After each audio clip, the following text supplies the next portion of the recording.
नमस्कार, आप देख रहे हैं आर लाइव। अभी हमारे साथ हैं जदयू के पुराने नेता, हालांकि इसलिए हमने पुराने नेता कहा कि जदयू से इन्हें निष्कासित कर दिया गया है। आरसीपी सिंह के कट्टर समर्थक, उनके दाहिना हाथ माने जाने वाले जितेंद्र नीरज जी, इनसे बात करेंगे। कल जिस प्रकार से जितेंद्र नीरज जी आरसीपी बाबू का पटना आगमन हुआ मंत्रिमंडल से त्यागपत्र देने के बाद, वो जो भीड़ थी एयरपोर्ट पर, वो बुलाई हुई भीड़ नहीं थी।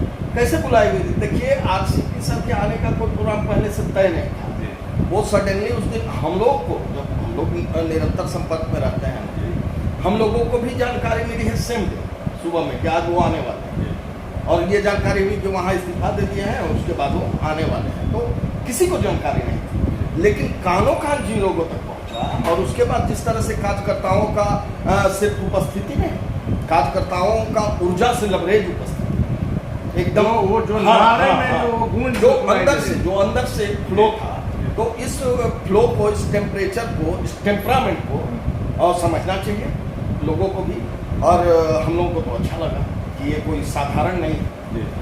लेकिन जितेंद्र नीरज जी, जिस प्रकार से आरसीपी बाबू आए, उसके बाद जो बयानों की झड़ी लगी है, उन्होंने कहा कि मैंने अपनी मेहनत से इस मुकाम को हासिल किया है। तो उसके तुरंत बाद आपने देखा होगा कि जदयू की तरफ से प्रवक्ता का जो बयान आया कि कुछ भी मेहनत नहीं, जो भी आपने पाया है मुख्यमंत्री जी की कृपा से पाया। एक चीज अनिल जैन बताया, बहुत तकलीफ होता है, राजनीति का स्तर इतना भी गिर जाएगा।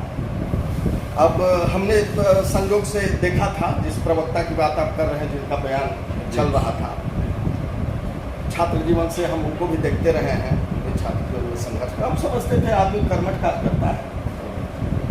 लेकिन कल जो उनको हम बोलते हुए देखे, तो दो चीजें हमको लगा। एक तो लगा कि वो आदमी डरा हुआ है, वो बोल रहे थे लेकिन उनको कॉन्फिडेंस नहीं अंदर से आ रहा था। नहीं होता है कि जबरदस्ती कहीं से आया है, आपको ये तो बोलना नहीं, ऐसा लग रहा है ना कि हम आगे बोल रहे हैं तो पीछे कोई लाठी लेके खड़ा है कि देखो हाँ ये बात जरूर बोलना, ये बात नहीं बोलो। तो देखिए, हम ज्यादा नहीं बोलेंगे भाई, प्रवक्ता का पद है, प्रवक्ता का मतलब थोड़े होता है, या किसी पद का ही मतलब थोड़े होता है कि हम जो है अपने सिद्धांतों से, अपने ये से समझौता कर ले। तो बड़ा हमको दुख हुआ कि एक कार्यकर्ता किस तरह से किसी प्रेशर में, और देखिए सबसे बड़ी बात, हमको कम से कम अपनी हैसियत का ज्ञान होना चाहिए। आप किसी पद पर हैं, हमको पता है कि आप जिस पद पर हैं उस पद पे भी आपको किसने अवसर दिया, या आप कैसे, तो भाई हमको इतना ज्ञान होना चाहिए कि हम क्या बोल रहे हैं, और हमको ये समझ भी होनी चाहिए कि हम किसके खिलाफ हम किसके खिलाफ होंगे। अरे भाई, हास्यास्पद लगता है। अब आपकी हैसियत है, आरसीपी साहब, अब क्या, अब इन चीज़ों पर राजीव हमारे प्रवक्ता हैं, हम लोगों की टीम से नानी का, जिसका भी हम सुन रहे थे, वो इनको बोल रहा था। हम इन पर ज़्यादा नहीं टिप्पणी करेंगे, अब इनको क्या टिप्पणी करें, बेचारे किसी दबाव में थे, अब पार्टी में रहना है, वो है ना कि अगर भारत में रहना है तो वंदे मातरम होगा। अगर इस तरह की कोई बाध्यता उनको होगी तो भाई उनको मुबारक। हम जैसे कार्यकर्ता जो हैं इन चीज़ों को पसंद नहीं करते हैं, तो हम उनसे भी आग्रह करेंगे कि भाई राजनीति करना है तो थोड़ा मोरल बचा के, थोड़ा अच्छा नहीं। जितेंद्र नीरज जी अभी इस पर भी आएंगे, आरसीपी सिंह की क्या भूमिका रही, किस कद के नेता रहे खास करके जदयू में। लेकिन उसके पहले एक आपकी जदयू की जो आपकी पुरानी पार्टी रही है, उसमें एक नेत्री हैं डॉक्टर रिंकी कुमारी। रिंकी कुमारी, हाँ, उन्होंने आज एक फेसबुक पर अपने डाला है उपेंद्र कुशवाहा जी को लेकर कि आपकी क्या हैसियत है, बड़ा हास्यास्पद टाइप लग रहा है। देखिए, चूंकि मैंने उसे पढ़ा नहीं है, उन्होंने क्या कहा है, वो उन्होंने अगर किसी से तुलना की है कि वही आपका है, बिना कुछ किए सारा चीज, तो लोग तो तरह तरह से देखते ही ना है कि भाई बिना कुछ किए जिनको प्राप्त हो जाता है तो उनको तो लोग कहेगा ही, ऐसी बातें तो कही ही जाएंगी। आज एक आदमी और कोई, हमको अभी आ रहे थे तो वैसे मैं आज देख नहीं पाया बहुत सोशल मीडिया, लेकिन किसी ने बोला कि किसी मंत्री ने भी, बिहार सरकार के मंत्री ने भी कुछ टिप्पणी की है। अब हमको नहीं पता, नहीं आपको जानकारी। उन्होंने कहा है कि आरसीपी बाबू 5000 की भीड़ भी नहीं जुटा सकते। कौन मंत्री है? अशोक चौधरी। अच्छा, 5000 की भीड़ नहीं जुटा सकते, आश्चर्य। और वो कृपा पे ही इसका मतलब वो भी बोले होंगे, ठीक है। तो अशोक चौधरी भी आपको पता है कि मुख्यमंत्री जी के काफी करीबी हैं, बिहार के पुराने नेता हैं, उनकी बात को भी हल्के में नहीं लिया। अब बातें समझ में आ रही हैं कि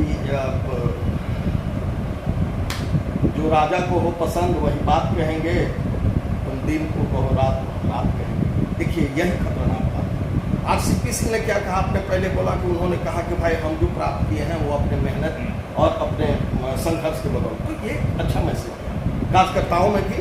और देखिए अनिल जी, मैं आपको बताता हूँ कि जीवन में जो कोई भी अगर कुछ हासिल करता है तो वो अपनी मेहनत के बदौलत हासिल करता है, अपने पुरुषार्थ के बदौलत हासिल करता है। लेकिन ये नया ट्रेंड डेवलप। लेकिन राजनीति में क्या आरसीपी बाबू को मुख्यमंत्री नीतीश कुमार पकड़ के नहीं लाए? राजनीति में पकड़ के तो बात की राजनीति की बात है। अब बोलने वाले जो लोग बोल रहे हैं, अब उनके बारे में भी बोलेंगे तो बातें बहुत दूर तक चली जाएंगी। लेकिन जहां तक सवाल आरसीपी बाबू का है, तो आरसीपी बाबू तो तब से राजीव गांधी जब प्रधानमंत्री हुआ करते थे, राजीव गांधी के क्षेत्र में जब पहली पोस्टिंग इनकी हुई थी तब से बेनी प्रसाद वर्मा जी के साथ रहे, कल्याण सिंह जी के भरोसेमंद रहे। कल्याण सिंह जी ने तो इनको कंप्यूटर सिंह तक की उपाधि दी थी, इनको कंप्यूटर सिंह कहते। तो क्या ये सब कुछ कृपा का था? और फिर जो मुख्यमंत्री जी तब जब केंद्र में मंत्री हुआ करते थे, तो इनकी पहली मुलाकात हम समझते हैं बेनी प्रसाद, जो जानकारी है वर्मा जी के ही हुई थी, और इनसे प्रभावित होकर के वो आग्रह किए थे कि भाई आप हमारे साथ समय दीजिए। इन्होंने सहमति दी थी, एक जिला के, एक प्रदेश के थे।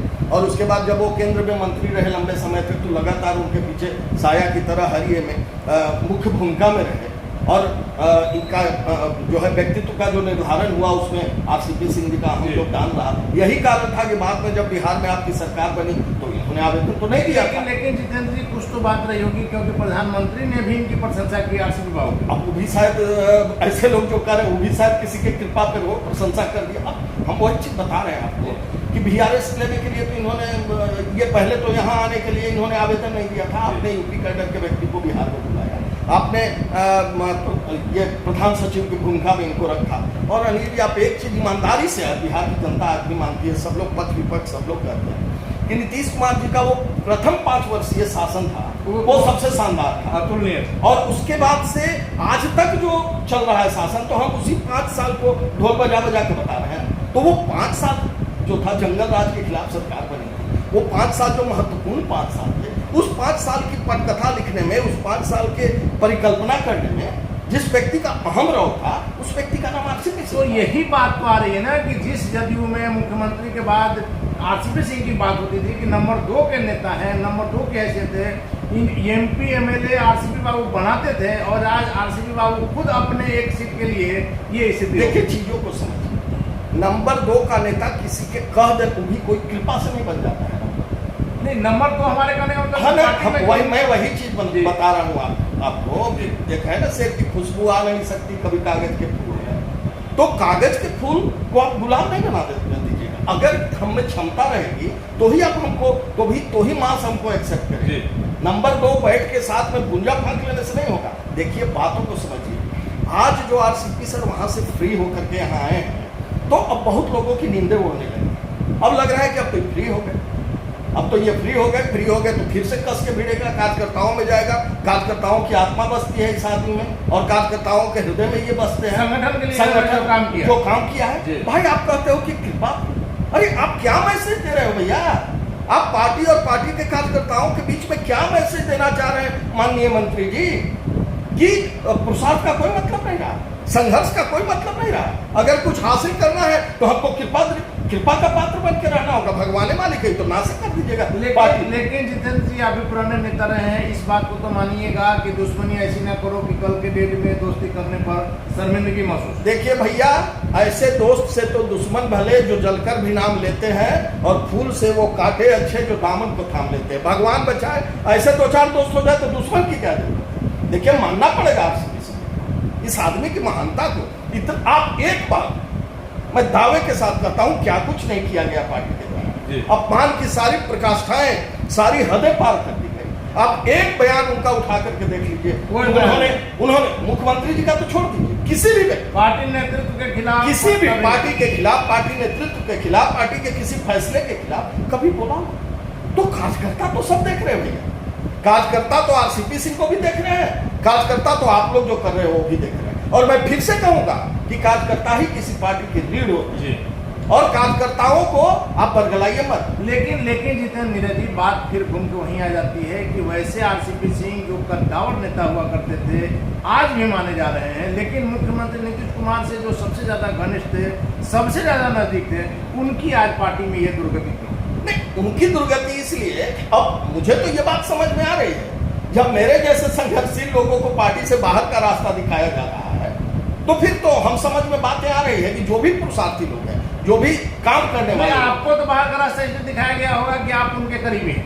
अरे भाई, तो हम पार्टी के किस लाइन के खिलाफ काम किए कि हम इनके करीबी होने का ये मतलब ही तो पार्टी लाइन, कब पार्टी के खिलाफ काम किए, कब पार्टी के खिलाफ ये हो सकता है कि उनके करीबियों को भी साइड कर, हाँ, इसलिए ताकि ये कमजोर हो जाए, ताकि ये कमजोर हो जाए।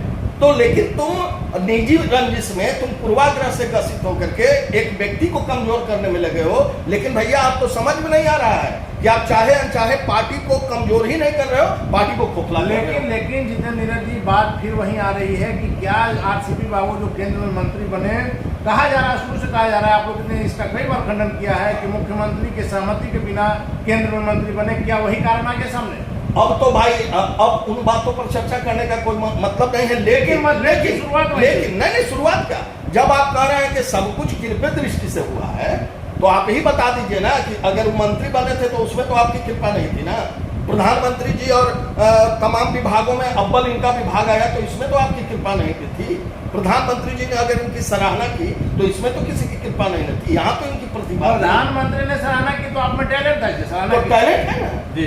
तो इस टैलेंट को आप कैसे भूल रहे हो, जो 22 साल की उम्र में एक बड़े अधिकारी के रूप में देश में अपना स्थान। लेकिन जितेंद्र नीरज जी, पिछले इंटरव्यू में भी आपने नहीं माना था कि जदयू का जो ऊपर का नेतृत्व है, राष्ट्रीय अध्यक्ष ललन बाबू है, नीतीश कुमार जी हैं और आरसीपी बाबू हैं, तो इन तीनों में कहीं ना कहीं दूरी इतनी बढ़ गई है कि अब दोस्ती की कोई संभावना। भैया, ये पार्टी आप लोग चला रहे हो कि निजी दुश्मनी मिटा रहे हो? किस बात की लड़ाई है, आप ये तो बताओ ना। और आप लोगों की लड़ाई है तो उसका नुकसान तो पार्टी को ही लोग जो बर्बाद कर रहा है, ये बहुत दुखद है अनिल जी। और मैं आपको बता रहा हूँ कि पार्टी कार्यकर्ताओं में पूरा असंतोष है, पूरा रोष है। और आज जो माननीय मंत्री जी ने ये कह दिया कि भाई यहाँ अगर कुछ प्राप्त होता है तो कृपा दृष्टि से ही प्राप्त होता। अब 5000 आदमी की बात आप बोल रहे हैं, 5000 आदमी तो आरसीपी सिंह जिधर चल रहे हैं तो पीछे कार्यकर्ताओं की भीड़ रह रही है जी।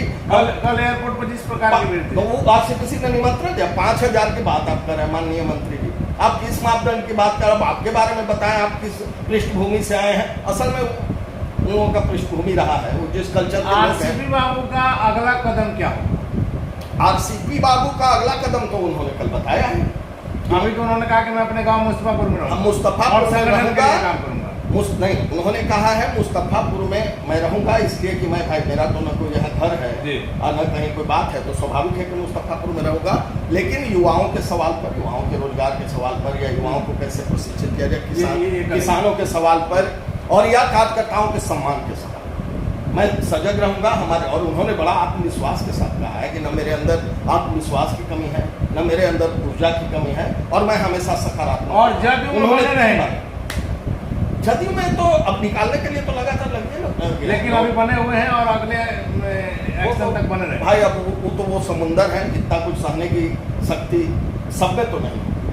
अब वो कैसे सहन करते हैं और मुस्कुरा के किस तरह आगे जाते हैं, सहन करते हुए पार्टी में बने हुए।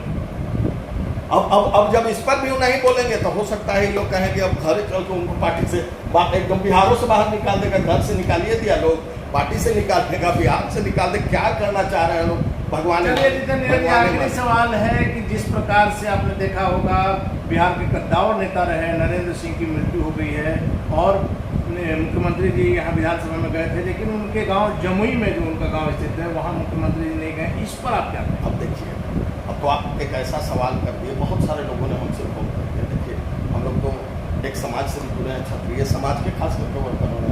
ये बात कहना कितना उचित होगा पता नहीं, लेकिन आप बोल रहे हैं कि जमुई नहीं गए। हमको तो लोग सवाल रोज करते रहा कि हॉस्पिटल में नहीं गए, ये हॉस्पिटल में मिलने नहीं गए। क्या लग रहा है, क्योंकि एक समय था कि तीन लोग की जो दोस्ती थी वो जग जाहिर है।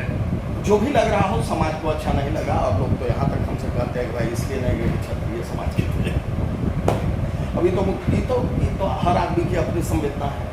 लेकिन उन्हीं की सरकार में उनके बेटा मंत्री हैं। अब मंत्री हैं तो भाई उनके अंदर, हाल में तो लालू यादव जी के ये में गए थे तो सरकार में ना, वो तो विपक्ष में है, लेकिन उनको गए थे, उनके लिए ये भी किए। लेकिन बगल में ही नरेंद्र भाई थे। अब इस कारण से किस परिस्थिति में नहीं गए, इस पर टिप्पणी करना अच्छा नहीं है।